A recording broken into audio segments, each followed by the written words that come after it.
flow. Welcome to episode 135 of the Gluttons For Punishment Podcast, or GFP, a Toronto Maple Leafs and NHL podcast hosted by Michael Lepore and Anthony Bruno. He's Lepore, I'm Bruno. Thank you so much for listening and watching us on YouTube as well. The Toronto Maple Leafs are on fire. They won 7 games in a row. Unfortunately, that winning streak came to an end when they lost to the Vegas Golden Knights on home ice. But all things considered, this team, 7-1 over their last 8, 12-4 over their last 16 games. They look like a completely different team compared to the team that we saw during the first half of the season. So we are going to give you our thoughts and opinions on everything going on with the Toronto Maple Leafs right now. And then we're also going to talk about the playoff race in the Eastern Conference, in the Western Conference. And then we might get into some rumors going around the NHL.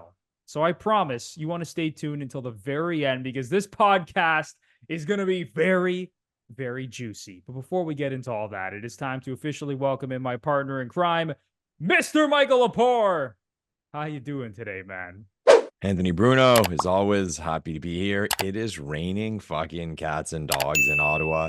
We're going to see two extremes. We had like plus 15 yesterday or plus 13, and now it's raining, but then we're going to get like minus 15 tomorrow. So there's actually a warning where they call it a flash freeze warning. So those of you, our listeners from Ottawa, stay off the streets tomorrow, stay home if you can. But it's funny, I looked at Toronto's weather, and you guys got like none of that from what I saw. It's been pretty similar. I was just going to say, oh, Lepore. okay. So today I went to work this morning, and it was like 12, 13 degrees. And then by the time I got home, now it's like minus 3, and the wind is just going crazy. So I don't know what the hell is going on with our weather. I think the exact same thing is going on in Ottawa, to be honest. Minus 3. You Toronto boys saying it's cold at minus 3. Come to Ottawa. Come to the frozen tundra of frozen Ottawa. Tundra, my ass. Yeah, like I've read about the actual geographical reasons as to why Ottawa is so cold compared to Toronto, but it still just boggled my mind because it's 4 hours away. You think it'd be about the same. And I'll check the weather in Toronto. It's like, oh, much warmer, no snow, whatever. Anyways, that's the punishment I get for being a big Leafs fan living in the city of Ottawa. I should have moved to Toronto as a child. You know what? Living in Canada, I think we all have the right to complain about the weather. I don't care where you live. You can complain all you want about the weather, as far as I'm concerned. I'm okay all with right, that. Let's get right into the hockey talk. So this Leafs team, man, I'm not going to lie. I have changed my tune. Ooh. Because leading up to the All-Star break, heading into the All-Star break, I didn't really feel great about this team. You know, on this podcast, I've said multiple times that they're not really a serious contender, giving me a lot of vibes of that 2019-2020 Leafs team, the year that Sheldon Keefe replaced Mike Babcock, the year that they lost to Columbus in the qualifying round in the bubble. Like, it just wasn't a very good team, wasn't a serious team. And I had those exact same vibes up until 2-3 weeks ago. This team, I think, is completely turned a corner. I'm not saying that they're like the Stanley Cup contenders. I'm absolutely not saying that. But holy shit, man. They look like a completely different team. They now lead the league in goals per game. Defensively, there are still some issues. And same thing in net. Thank God Joseph Wall should be back sometime soon. But I think now that we've seen what this team is capable of when everybody's healthy, everyone's in the lineup, they switched the lines a little bit, moving Tavares down to that third line, a little more balance. I think we see what this team could be when everything is chugging like it should. And it looks pretty good, Lepore. So what's your take on what we've seen so far over these last 2 to 3 weeks from this Leaf team? Well, you go through all the games and it feels like every game individually had something really nice and a nice surprise that we hadn't seen before. Secondary scoring. Bruno, we've essentially dedicated the podcast recently bitching about the lack of secondary scoring in Toronto. Tight defensive play, solid play, not being able to get goals when you need them. Falling behind early, all these things we've complained about. It seems like in these games, they were avoiding all that. And it was a pretty was pretty clean. Like, I mean, when you win 7 games in a row, some are going to be tight. Remember, the Philadelphia one was in overtime, and obviously the Colorado one was a great game. Man, that Colorado game, that Colorado win, that to me was such. What was it? Their third game in 4 nights, and they're on this win streak going into Colorado. Everything pointing to a Leafs loss, like total letdown game. They get down 2-0, and they claw back. Sammy plays well. They get big goals when they need them, and knock off the Colorado Avalanche, who a lot of people think are the favorite to win the Stanley Cup. To me, that was such a character win, and fitting that it was the last game of the win streak that's to kind of put the cherry on top. But they look good, man. They look tight. I think a lot of players, I say a lot of players, the one that jumps out to me is not getting enough credit is Liljegren.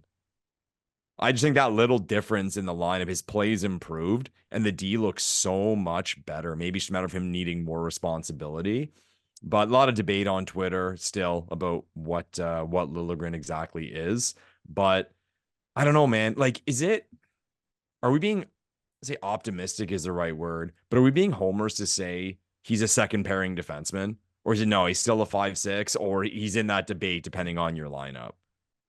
I think it depends on the lineup, but man, what we saw during this win streak, and especially with Morgan Rielly being out of the lineup and him playing with TJ Brody, and you just saw in the last broadcast, like for anyone who watched the last game between the Leafs and Golden Knights on TSN, like Mike Johnson was going over the numbers when Rielly and Brody are paired together, when Rielly's away from Brody, when Brody's away from Rielly.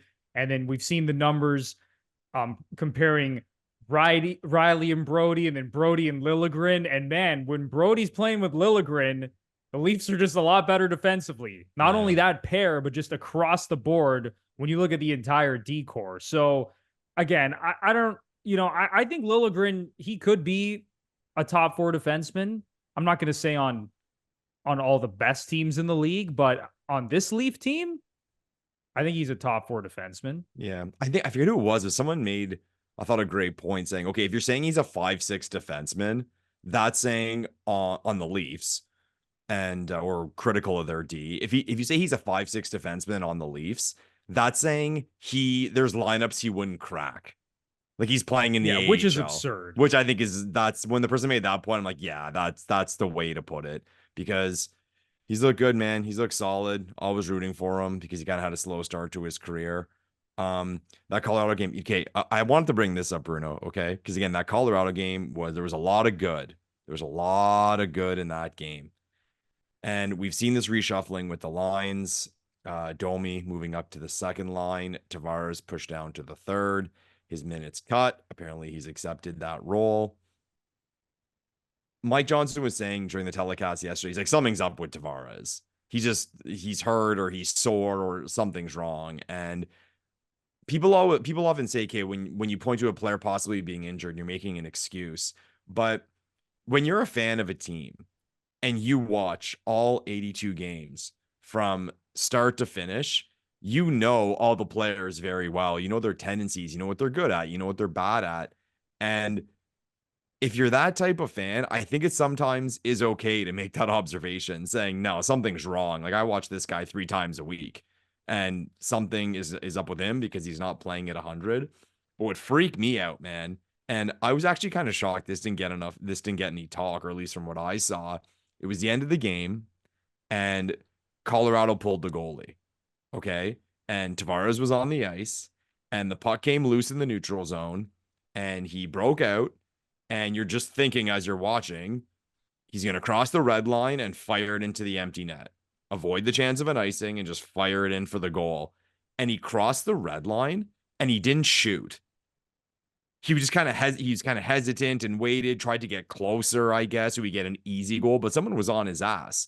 And as we all saw, he lost possession, puck came down, McKinnon got a shot on goal. Now, I'll ask you, Bruno, what I thought right away was that is a player with no confidence. Absolutely no confidence. And we can discuss why he's got no confidence. Again, it might be something's hurting him, but then why is he on the ice with less than a minute to go in a 1-goal game with the goalie pulled? So is it that John's got no confidence, and comment down below, everyone who saw it, was it just him trying to kill time? Like he just wasn't being selfish. He didn't care about the goal. He just like, I'll skate down with the puck and put the puck in the corner. So I've watched it a few times and gone back and forth with it. But my immediate reaction was fuck John. Like, man, you got to boost up your attitude here. But then I watched it again and I'm like, was he just trying to kill time? What do you think, Bruno? I think it's a little bit of both. I think his confidence is pretty low right now, given that he's been demoted from the second line, from the first power play unit. His minutes are down. That's got to hurt because this is a guy that has been the focal point of his team basically since he was a kid. I mean, go back to when this guy was playing minor hockey, when he got exceptional status to play in the Ontario Hockey League, first overall in the NHL, captain of the Islanders, captain of the Leafs. Like, this guy has been the focal point of his team since the day he basically stepped on the ice to play the sport.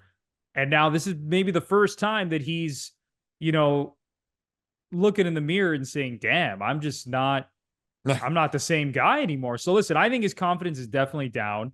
I also think he was trying to waste a little bit of time, but then he also said that the puck just like bounced over his stick. Oh, I didn't see there was a quote.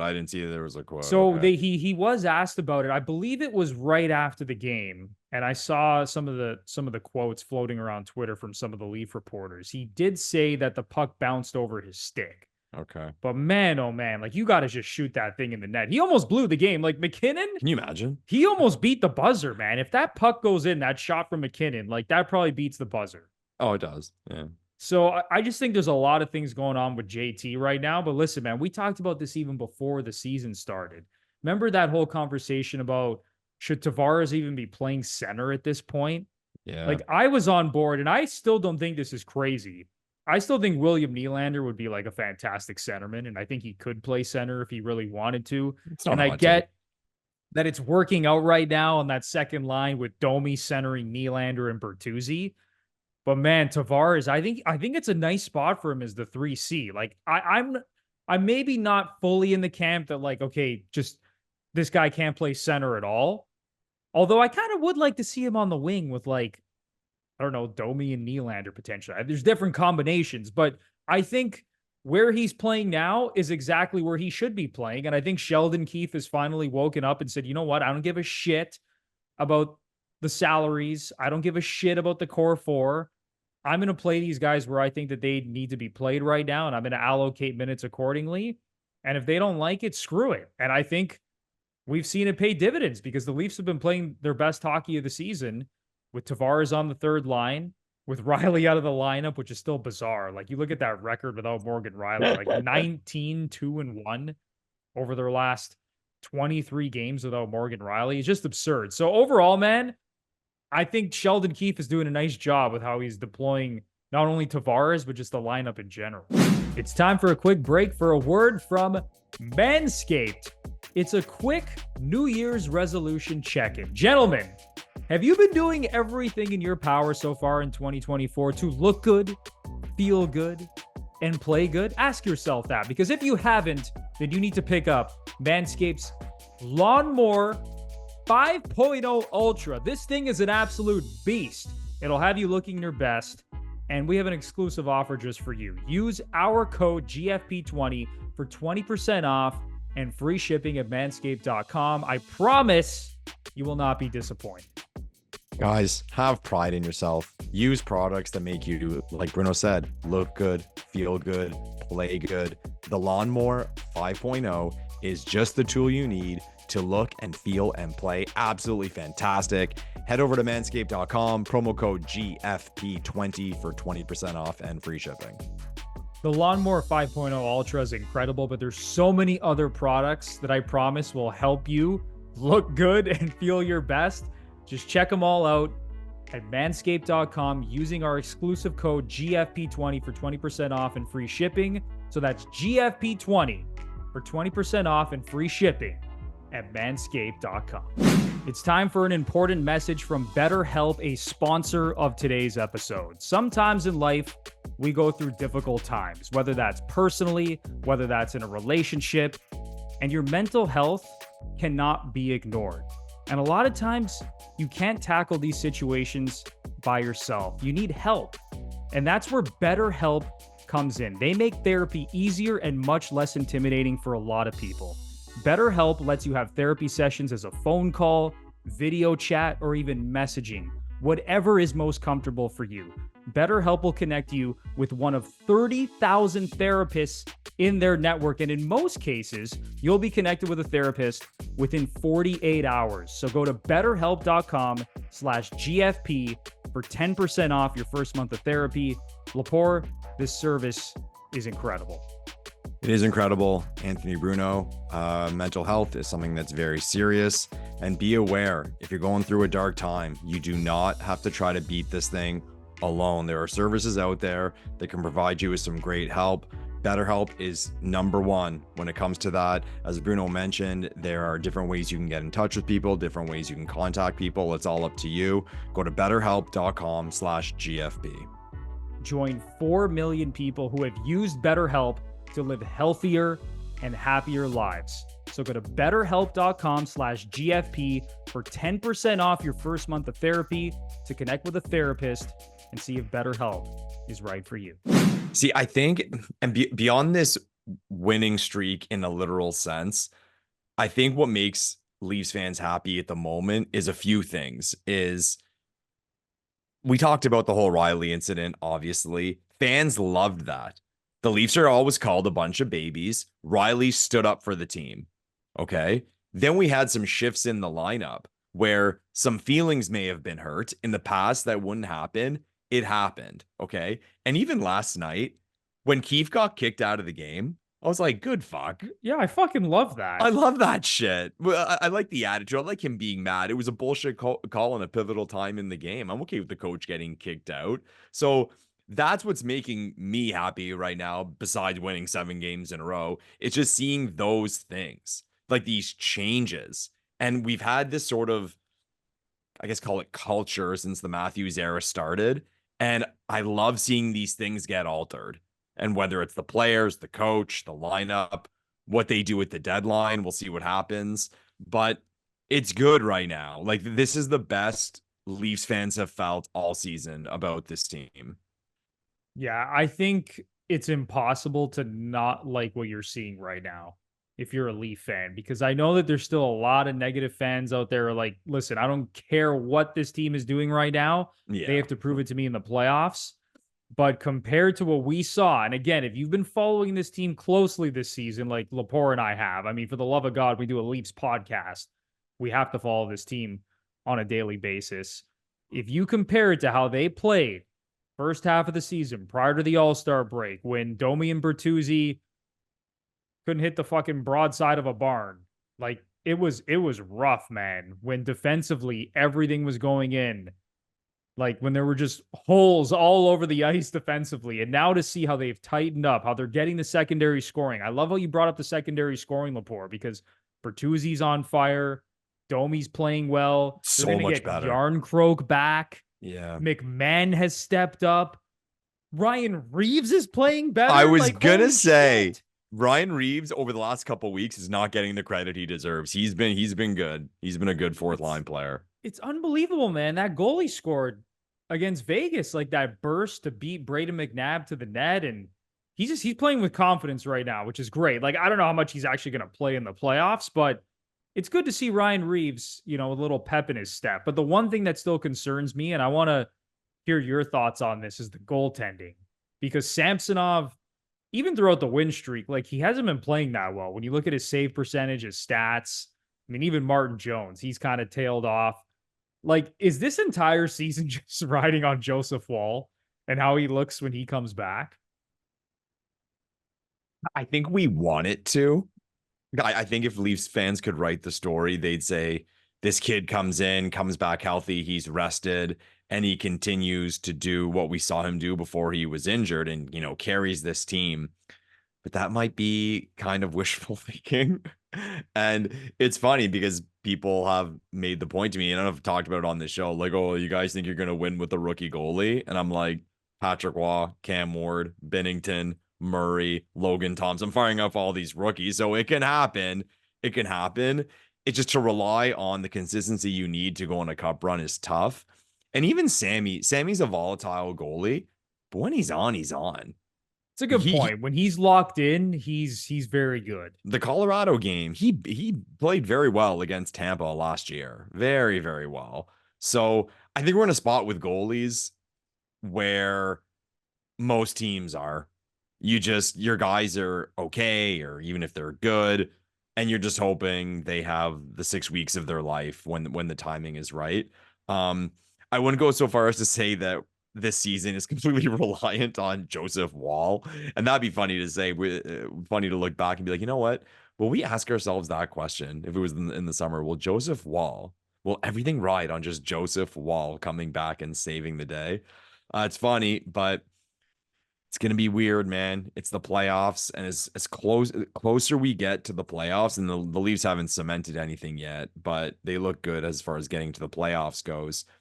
I got this weird feeling about the playoffs this year in general. Last year was obviously pretty insane with Boston going out in the first round, but I got this feeling that we're gonna look at the bracket after one round, and it's not going to be what everyone predicted, or it's not going to be, all the favorites. And it's never all the favorites, but people know the point I'm trying to make. I'll put it this way. I don't put a lot into the regular season standings this year like I do in previous years. I think almost anyone can beat anyone. And maybe that's me saying that no one's that good. I looked it up because I think right now, points percentage wise, Florida is top of the league. So I looked up their points pace, and I think it was 113 or 114 points, which is excellent, which is a fantastic season. But from what we saw the Bruins last year, the Florida team, when they won the President's Trophy, just lights out numbers, and no one's doing that, right? I mean, the Leafs put up more points than that last year. Right? Was it a couple of years ago they had 115 points? It was 111 and then 115, right? So like they put up points higher than that, and we went out. So exactly. So 2 years ago, and we went out in the first round. So it can happen. But yeah, I don't know. Do you feel that way, Bruno? Yeah, I think you're onto something there, and you know what it is, because think about last season. Like obviously the Bruins had their historic regular season, like arguably the greatest regular season of all time. And I believe it was just based on points percentage and wins. But the other thing is that in the Atlantic Division specifically, like the Lightning and Leafs were locked into a first round matchup since like November. Yeah. So from basically like, I don't know, mid-November until the end of the season, we all knew that the Bruins were going to finish first, and then it was going to be Leafs and Tampa playing in the first round, slotting into the 2 and 3 hole in the Atlantic Division. Whereas this year, it's not even just in the Eastern Conference. Like, okay, let's start in the East. I know Florida has had a great record, or has a great record. They've had a great season, but no one's feeling like that terrified of the Florida Panthers. And the Bruins, despite their record, and they lost Bergeron and Krejci, but people aren't really scared of them. People aren't really scared of the Leafs. And then even in the Metro, like Carolina had a rough start to the season. They've turned it around. Like they've been one of the hotter teams in the league recently. But like the Flyers are in a playoff spot. No one is scared of the Flyers. Even the Rangers, they, besides the Leafs, have been like the hottest team in the league. They've been the hottest team. They had won 10 in a row, finally lost a game. But like even the Rangers, like no one's feeling like they're just going to steamroll their way to the Eastern Conference final. And then in the Western Conference, it's more of the same, right? Like Edmonton got off to a brutal start, but I think a lot of people, if you ask them now who the best team in the Pacific is, even though the Canucks have a great record, I think you get a lot of people saying that it's actually the Oilers, even though they're third in the division right now. The Kings are playing better. Yeah. And then you have Winnipeg, Dallas, and Chicago. It seems like they've been kind of like jockeying for position all year. So there isn't really a team that like stands head and shoulders above the rest. So, man, I think like anything's in play. And I know you can kind of say this every year in the Stanley Cup playoffs, but I think you're really onto something there, man, where it just feels like there's not really a team or like multiple teams that are head and shoulders above the rest. And then we could see some crazy shit, especially in the first round of the playoffs. Yeah, like looking at the standings, okay? So of the 8 teams in the playoffs right now, Florida, Boston, Toronto, the Rangers, Hurricanes, Flyers, and the Wings and Lightning with the Devils on their tail. And you know what? I'll even include the Devils. Okay. How many of those teams would you be surprised if they won the East? Like genuinely shocked. Well, I'd be absolutely stunned if the Flyers won The East. Flyers. The Flyers and the Red Wings. Like the Yeah. Red Wings, like they look good. Like they're hot too. You want to talk about teams who are hot? They've won, I think, 6 in a row now. 6 in a row, 7-2-1 in their last 10. But I'd be stunned if they won the East, if the Flyers won the East. But outside of that, man, if the Devils somehow backdoor a playoff spot, if the Lightning suddenly get hot, like Vasilevsky's been bad. If he suddenly just like turns back into Andre Vasilevsky and they win the East, I wouldn't be surprised. So there's like 6 teams I could see winning the Eastern Conference. Yeah, it's gonna be fun to see how it plays out because getting the light. So your reward for winning the conference in the regular season might be the Lightning in the first terrifying. round. That sucks, right? That's brutal. So I don't know. Who knows? Maybe Detroit catches Toronto and Toronto falls in that spot. Not to sound arrogant. You want to play Toronto in the first round? That would be a nightmare matchup for any team to play the Leafs in the first round. And again, like I know the Leafs, the first round jokes, but holy shit. Like let's say Matthews scores 70 goals, wins the Hart Trophy, but they finish, I don't know, 2 points behind the Red Wings for third. You're telling me that I guess it would be either Florida or the Rangers want to play the Leafs in the first round. Yeah, they'd rather play facing Detroit. A 70 goal scorer. Yeah. That's a good way to look at it. They definitely rather play Detroit. But what I'm praying for, what I'm absolutely praying for from an entertainment standpoint is the Rangers finish top in the conference and Jersey sneaks in. I want Rangers and Devils in the first round. Man, I think the Rangers would shit themselves. I fucking love that Devils team, man. I made a point to go see them when they were in Ottawa. I love Jesper Bratt. He's one of my like favorite, not enormous name hockey players in the NHL. He's a star player, but people don't like put him on this crazy pedestal. But like, I love that Devils team. If they can get shit figured out with their goaltending, there's been rumors about making a trade. Please let that happen because it'll be A+ entertainment.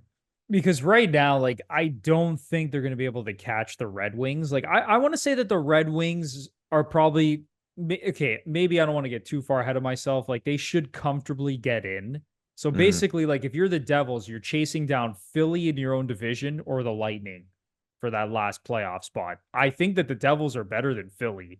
They're 5 points behind Philly with a game in hand. And they're also 5 points behind the Lightning with 2 games in hand. So, I mean, it's still totally in play that they get in. Yeah. And I know their goaltending has been like a disaster all season, but man, there's no chance I want to play that team in the first round, especially if I'm the Rangers. And again, especially considering they beat the Rangers last year in the playoffs. Right. And if they do get in, they're going to get in because they were hot at the end. They'll have to go on a tear at the end. But as far as, and this is when I start looking at it, you start crunching the numbers of teams and where they're at in terms of points. You made the point with the Red Wings. So the Red Wings have, 23 games to go. If they get another 23 points, they'll be at 95 points. That'll probably get them in. That usually you should get in. So you're getting to a point now where teams really have to fall off a cliff or something has to happen for you to make that ground. Yeah, like I think the Red Wings will get in, which would be cool because they've been knocking on the door and, they've been rebuilding and they actually look like a pretty solid team. Like, would you be surprised if they got to the second round? If they beat, it would be tough. Yeah, I'd be surprised if they like knocked out Florida. Okay, if the Red Wings knocked out Florida, even the Rangers, that's another cool matchup too. Original 6 matchup, Rangers and Red Wings. Awesome. Gonna be awesome, man. But yeah, I've been on the record like since before the season started. I thought Florida was a great team. Now I didn't pick them to win the East, but I was a lot higher on them than consensus. But they're even surprising me with how well they're playing. Like Bobrovsky's locked in defensively. They're like one of the best teams in the league. I think Florida's the best team in the East. I'll just say that right now. Like, I think they're better than the Rangers. They're better than the Leafs. I like their depth. Like, that would be a scary first round matchup. But again, like, the Leafs would be a scary first round matchup for Florida, even though Florida clowned us last year in 5 games. I still don't think anyone wants to play the Leafs in the first round at this point. Yeah. Moving over to the Western Conference. Yes. What are your Exciting. thoughts on what's going on over there? Because, you know, everyone's been so high on the Canucks this year, and they've been struggling a little bit recently, but they still have a pretty good cushion. They're 10 points ahead of Vegas in the Pacific, 13 points ahead of the Oilers, although the Oilers have 5 games in hand Yeah. on Strange. Vancouver. Like the Oilers could still backdoor a division title, which is insane. Bruno, I remember you freaked out when I predicted that when the Oilers started going on that run. I said they'll catch Yeah, you're right. Vancouver.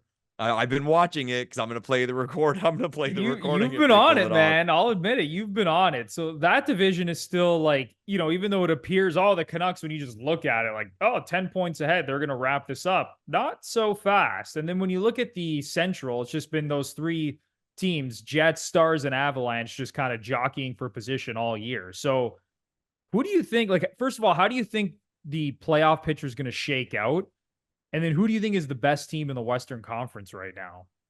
Shake out as in who's gonna make it, or like the divisional matchups, who's gonna finish top. Yeah, just like, you know what, any interesting thoughts that you have about the playoff race? Like, I don't think, I mean, it's pretty safe to say that all 6 of those teams I just mentioned, Jets, Stars, Avalanche, Canucks, Knights, and Oilers, like they're all going to safely get into the playoffs.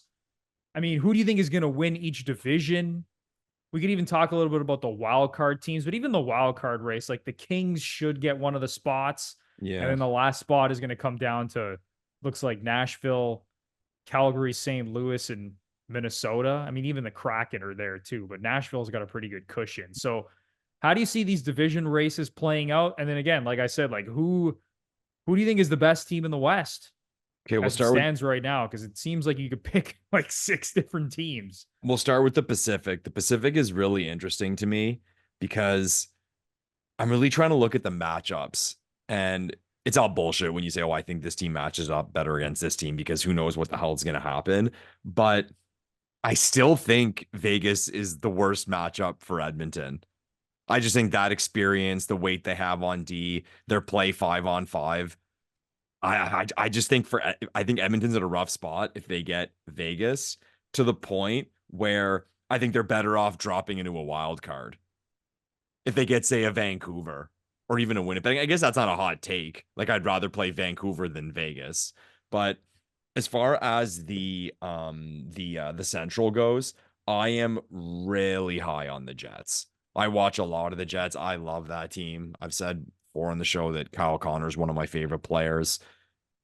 That team's got just about everything. And right now, I don't see them slowing down because they have to acknowledge the importance of finishing first in that division and avoiding this. Like right now, it's the Dallas Colorado matchup. One of those teams is going home, right? And like the That's Central's wild. the Central's kind of become what the Atlantic was a few years ago when you had Boston, Toronto, Tampa, all top 5 in the league. So I think the Jets are going to continue to be motivated. I think they are going to win that division. And let's see how the points are going. Even them, they got 4 games in hand. Like, they're in a position to win the conference overall. Right now, Nashville is on a tear, but I think that's a pretty good matchup if you're the Jets. Pushing aside what Nashville's done the last couple of weeks, I think the Yeah, Jets would because be you pretty definitely don't happy. want the Kings. That's a team Exactly. that would scare the shit out of me in the first round as a Well, wild card team. even that one, Vancouver and LA, if it ends up being Vancouver and LA. If I'm Vancouver, Yeah, like Vancouver, for all these people who think, oh, like they're in a great spot, like they're just gonna kind of coast their way through the playoffs. They've had a great season. Like they could easily get clipped in the first round. yeah, Easily. And I love that take that you had about Vegas being like the worst first round matchup for Edmonton, because what Oilers fans would say is like, what are you talking about? Like the Canucks have owned the Oilers this season. Like the mm, Canucks are 3-0 against the Oilers, have outscored them 18-6. But guess what? As much as I love stats, I don't give a shit. The way that I've seen Vegas play in the playoffs, even the way that I saw them play against the Leafs the other night, like just keeping everything to the outside, how you said how big their D are, how they're able to lock it down, especially when they're healthy. Like if Mark Stone and Jack Eichel are not healthy, like that's a different story. But man, if I'm Edmonton, give me Vancouver, give me the Kings, give me literally like any other team in the Pacific besides Vegas in round 1. Yeah, as far as those losses go to Vancouver, weren't two of them in the first month of the season? Yeah, they were so So, early in the season when like mm, Skinner and like defensively that team was just a complete mess. So it's mm, obviously a different Oilers team, but I already know there's going to be people in the comments being like, the Canucks own the Oilers, outscored them 18-6. I don't give a shit. I'd still rather play if I'm the Oilers, I'd still rather play the Canucks in round 1 than Vegas. okay. So we're what? We're 2/3 done, 2/3 into the season. Who's winning the West, Bruno? In the playoffs, who's winning the East? You got a Stanley Cup final prediction? That is a great question. I don't know if I have a Stanley Cup final prediction right now, but I'll do my best to give you an answer here because I don't want to take the easy way out. Listen, I still think the Edmonton Oilers, that as much as I've bashed this team, I still think that they are probably like this is going to be crazy to say. I think at this point I still think that they're the best team in the West. Like this is insane and I know Wow. I've been like Mr. Anti-Oilers, everyone thinks I hate the Oilers, but I don't think the Canucks are the best team in the West despite their record. I still think like when push comes to shove, they haven't been as battle tested as these other teams. Um, Vegas, I think it's going to come down to health. Really, if Vegas and Edmonton meet in the first round, the winner of that series probably goes to the Cup final.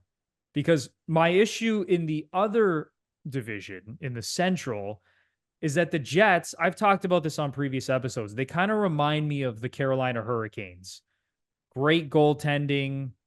I mean, well, Hellebuck's better than any goalie Yeah, I was on the yeah. Hurricanes, but just when you think about how they're able to lock it down defensively, the structure that they play, their goaltending, they remind me of those Hurricanes teams, like roll 4 lines, like everyone's contributing. But when I look at the star talent on that roster, it doesn't stack up to Dallas's star talent, does not stack up to Colorado's star talent. And star power matters in the playoffs. It matters in those high leverage moments. And that's why I don't think the Jets are as serious of as a contender as some of these other teams are. So I have like Colorado ahead of the Jets. I Listen, was I gonna think the ask. Jets are going to win the Central because, as you said, 4 games in hand. They're in first place right now. They probably win the Central, but when it comes to actually winning the conference, I still have Dallas and Colorado over them in their own division. And I still think that if Edmonton is able to get through Vegas, I think they could win the West. I just think at some point, McDavid has got to get to a cup final. Like you just think about the greatest players in history, and you have Draisaitl on the roster as well. Like if that team doesn't get to a cup final in McDavid's prime, I think would just be a colossal disappointment. Now you could say their goaltending is still extremely shaky, and it's hard to argue with that. But man, if they can just if they can get through Vegas in round 1, I think they probably win the West. And the East? And then the East, that's tough. I East mean, is right tough. right now, it's like I said, I think Florida's the best team. So I'll just say Florida. Although that's a weird ass cup final, isn't it? Edmonton, Florida. Like, I don't know. It's just weird. I think any But cup final that has Florida, I'm gonna think is weird. yeah, Home right field now school. I'd pick the Panthers to win the East just because I think they're the most well-rounded team. They got to the final last year, and I'm not even necessarily basing it on they have the experience that got to the Cup final last year. I just think they are from top to bottom like the most well-rounded team in the conference. So that's what I'll go with now. And it kind of sounds a little funny saying Edmonton, Florida, but I think those are the two best teams in each conference. I don't How about see. you? I'm kind of we're gonna debate all here because I really believe in Winnipeg. Okay. I'm hot on Winnipeg. So, well, you went over the list though. So let's say Dallas plays Colorado in the first round, then Winnipeg wins theirs first round. Whether it's Dallas or Colorado, I Yeah, forget I'm what taking either of those you said. You're teams to beat taking Winnipeg either. in a 7-gamer. Even Dallas, like I can see the quickly saying Colorado. I believe in Hellebuck too. I don't know. Morrissey's playing out of his mind. I just I like that Jets team a lot. I just feel strange picking them to go all the way to the final. But But you're gonna do it. You're gonna do it, mm, aren't you? I'm gonna do it.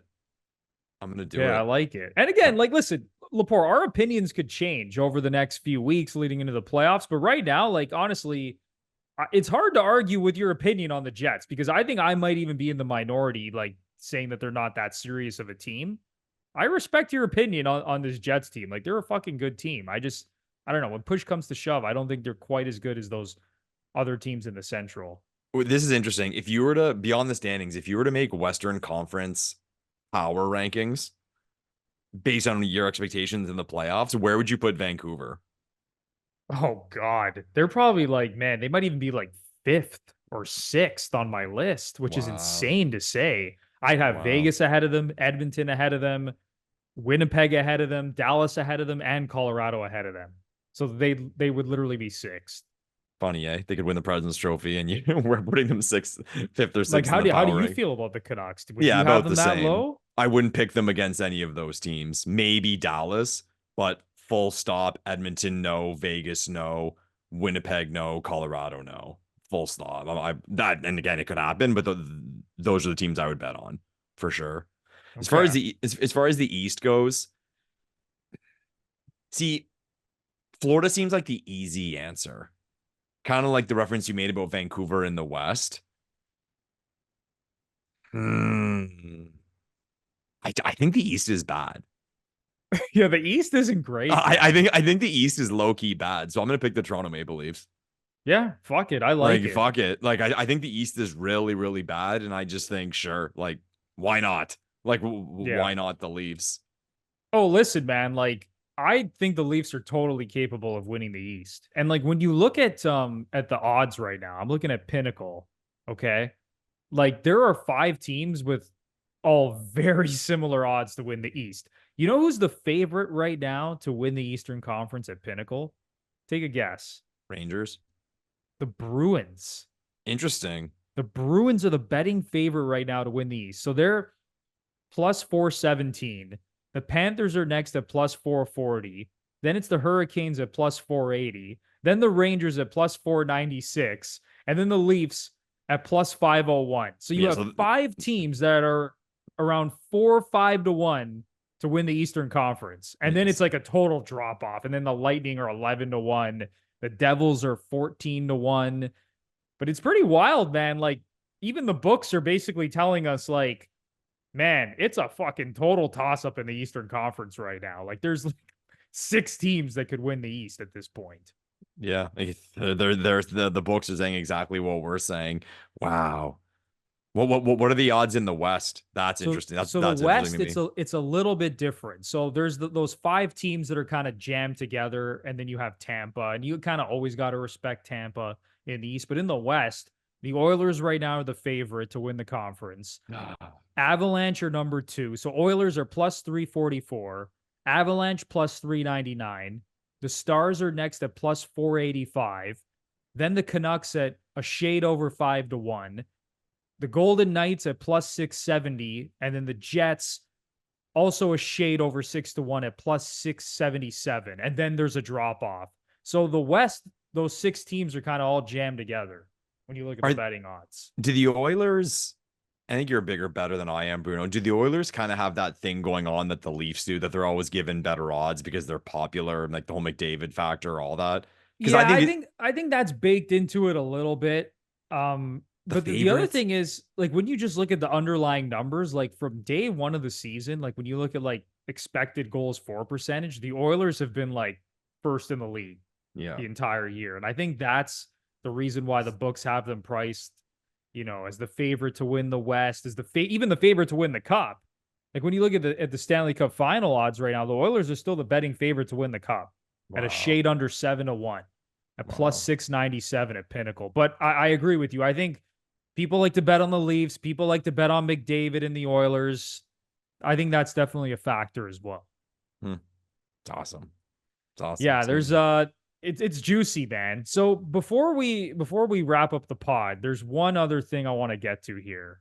okay. You're grinning.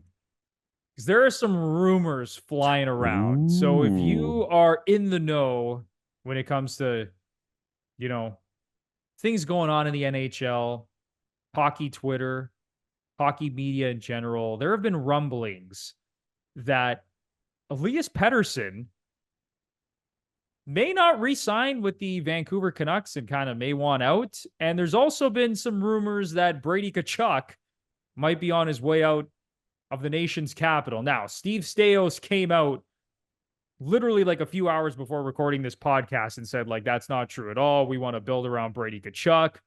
What's your take on this, Lepore? Like, one Canadian team that's getting ready for a playoff run and their Yeah. number one centerman.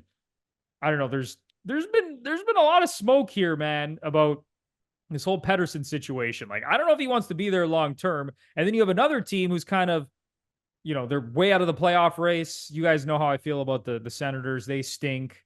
And Brady Tkachuk, there's been rumors that he might want out, kind of like his brother who left Calgary and now plays for the Florida Panthers, who are a great team for like the third year in a row and might make another deep run in the playoffs. So what's your take on this situation with Tkachuk and Pettersson? I cannot see. We'll start with Pettersson. You know what? It's interesting here. We'll start on the West Coast, where I was born, and then move to the East Coast, or I'll move east to Ottawa, to where I would live now. So in Vancouver, there is not a chance they're going to trade Pettersson. There is no way. That would rank, and I'd love it because it would be so exciting.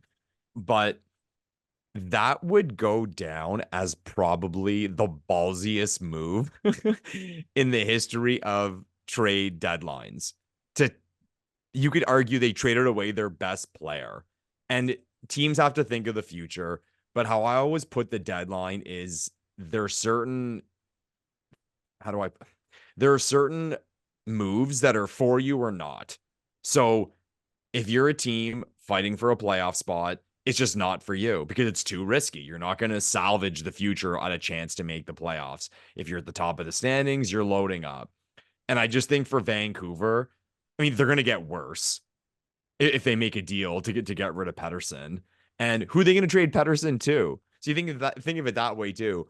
Do you trade him to a team? First of all, are you going to trade him within the conference right before the playoffs? And then even on the other side, to have him in the playoffs, I just think there's no chance. I think there's no chance he gets traded. As for Brady Tkachuk, I don't think it is likely at all that Brady Tkachuk will get moved between now and the end of the season. Okay. And I'm going to be very careful with my words here because I got to watch my back here in this city.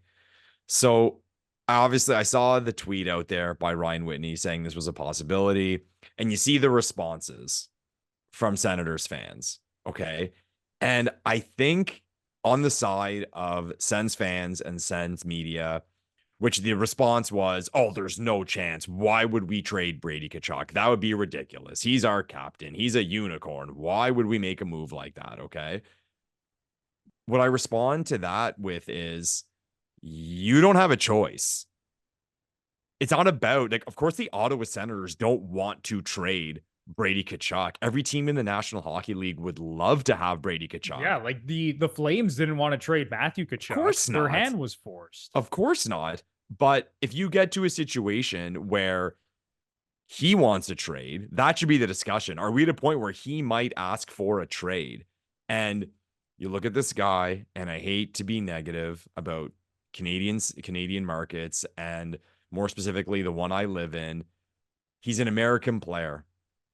He's in his 6th year in the National Hockey League. Okay. He's never even really fought for a playoff spot. Okay. Is it that shocking that he'd say, maybe I should move on? And I would have that take with, like, take away like the name of the team and the star player. Had the Leafs drafted Matthews and we missed the playoffs the first 5 years after we drafted him, I'd be like, no, this kid's out of here. This kid from Arizona is not going to put up with this shit. I'd have the same opinion. Jack Eichel, he wasn't staying in Buffalo. There's no way. Went to Vegas and won a cup. It's just the way it is. So you got to be competitive in these Canadian markets if you want to keep these star American players. And I think you are completely blind if you're sitting there and saying, there's no way that could happen, and it's not even going to happen at all, say, during the term of his contract. That's crazy talk. Because if things, again, next year don't go well for Ottawa, come on. Like, and now I'll be kind of funny about it. What's the discussion at the kitchen table with his dad and brother? Oh, and that's the thing, right? like Steve Stais can deny this all he wants, but we just saw his own brother do this 2 years ago. In a And the winning market. Flames were a phenomenal team, Lepore. Like they were coming off, I think it was like 110, 111 point season, won the division. They were the best line in hockey, Tkachuk, Gaudreau, and Lindholm. And Kachuk's like, fuck this, I want out. And they had to trade him. So you're telling me that those guys aren't talking about some of this stuff when they're chopping it up together, when that family's getting together? You're telling me that's not coming up in conversation? Yeah. And it was actually, I'll give the person credit. It was a Sens fan that chimed in. Like, you're seeing all the discourse and the comments. It was a Sens fan who chimed in and said, guys, I hate to point this out to everyone, but he has an 8-year deal, and after year 4 is when his no trade clause kicks in. So that's the end of next year.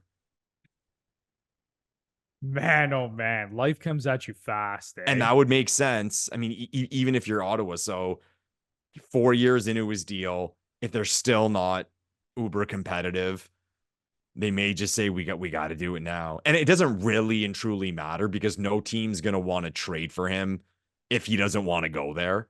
So it doesn't really matter, but it's another card in the deck of why this could possibly happen at some point. And I want to reiterate, I do not think this is going to happen between now and the end of the season. I was talking to a buddy about it, and I was saying I would put the over-under at the end of next season. And at that point, that's where I'd put where the decision, where we could really hear fire, and then this thing could happen. But until then, no, Ottawa can't do that. And you have a new owner there, a new GM. People want him dead. Because Brady Tkachuk, I'm sure it's a smart PR team. It's not going to appear as if he was sitting there begging for a trade.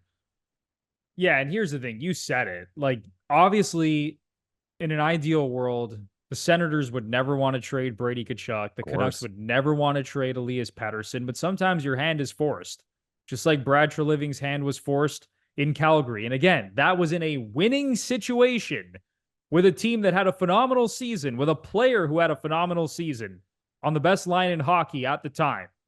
And he still said, screw this. I don't want to be here long term. And it was actually pretty cool how Matthew handled it at the time. And same with like Brad Treliving and the Flames organization. They kind of just like accepted it and they respected his wishes. There wasn't any like ill will on either side. It was like, all right, you've been here for whatever it was, like 7 years.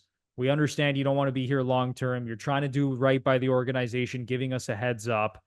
We haven't heard that yet from Brady, but I could easily see that going down a similar road because the Ottawa Senators stink. And now, is Brady Tkachuk to blame to a certain degree? I would say, yeah. I mean, to a certain degree. Everyone is.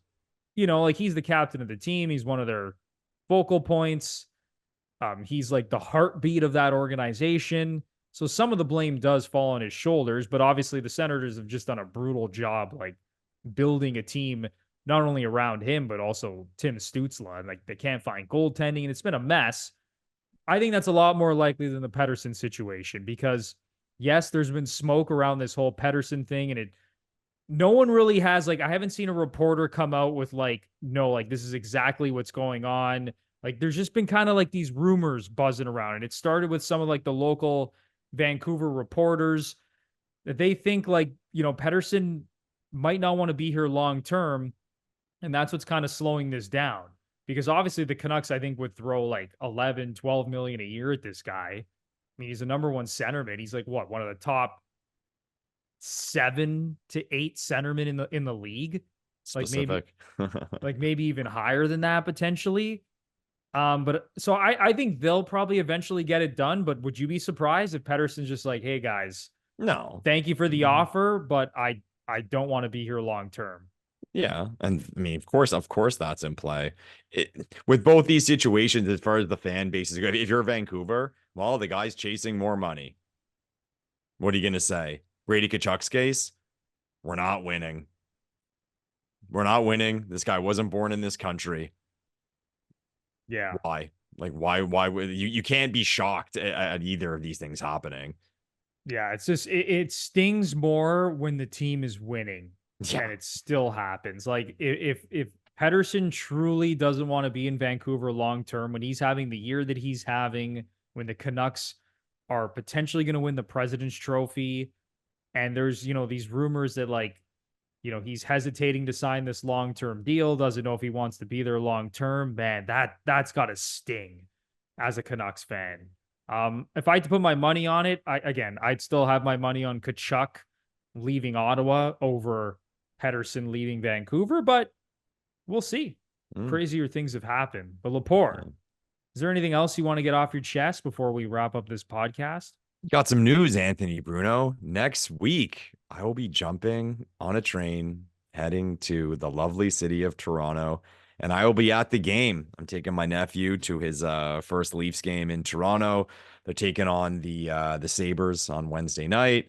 So going to take the kid, Hall of Fame, walk around that whole area, let him soak it in. And yeah, I'm really looking forward to it. Love it, man. It looks like we're going to get an in-person GFP reunion. Whoa, mate, we're hoping. Oh, my goodness. We're planning for it. Lepore and Bruno reunited again. We don't see each other in person as often as we would like. Obviously, Lepore is in Ottawa. I'm in Toronto. I'll be honest, I don't go to Ottawa often at all. But when Lepore's in Toronto, we always try to make some time to see each other. So I remember the last time it was genuinely strange because I was in Toronto. I remember you met me outside the hotel. And at that point, you guys all know, our loyal listeners, that we started this podcast during COVID. And as Bruno said, him being in Toronto, me being Ottawa. And I forget exactly when it was at that point. But you met me outside my hotel and I saw you face to face. And it was holy shit. I haven't seen you in person in years. It just felt very strange that we see each other all the time. We work together, and actually see you face to face felt so weird. Yeah, no, it was bizarre. I forget how tall you are in person. For those of you who don't know, Lepore is low key very tall. I'm not that tall. 6'1". No, you're tall, man. When I see you in person, I'm like, holy shit. I always forget how tall you are. Because again, we talk to each other on Zoom all the time, a lot of phone calls, but we don't see each other in person very often. So we'll have to we will report back on our next episode after hopefully we have our GFP reunion with Lepore and I. But anyway, that is going to do it for episode 135 of the Gluttons For Punishment Podcast, or GFP, a Toronto Maple Leafs and NHL podcast hosted by Michael Lepore and Anthony Bruno. Once again, if you are a long-time listener, first-time listener, and you really enjoyed the content, either way, it would be amazing if you gave us a 5-star rating and review on either Apple or Spotify. It would work wonders for us. And if you're watching us on YouTube and you love the show today, then smash the like button, subscribe to the channel, leave a comment down below, and ring the notification bell so you know exactly when the GFP podcast is posting some new content. It might not seem like a lot, but these little things that I just mentioned go a very long way. So the Leafs, they got Arizona on Thursday, Rangers Saturday, Boston Monday, and then the Lepore game against the Sabres. Bet against them, right? My nephew's first game.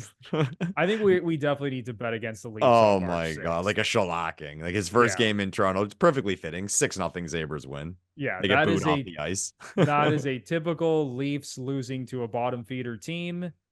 Just like they always do. They lose to shitty teams and they beat great teams. I made that point earlier in the pod about things they made us feel good about during the win streak. They beat Arizona and they smashed Anaheim. Felt great, and felt great. Yeah, I know. What a spoiled feeling that is, actually seeing the Leafs beat garbage teams when we're literally on the edge of our seats and biting our nails when they're playing Chicago and Montreal and San Jose and Anaheim. So yeah, hopefully they beat down the Sabres, but I think I'm with you. I think we're both going to put in a bet on the Sabres on March 6th. But anyway, that's going to do it. For Michael Lepore, I'm Anthony Bruno, and we will see you in the next one. Thanks, everyone.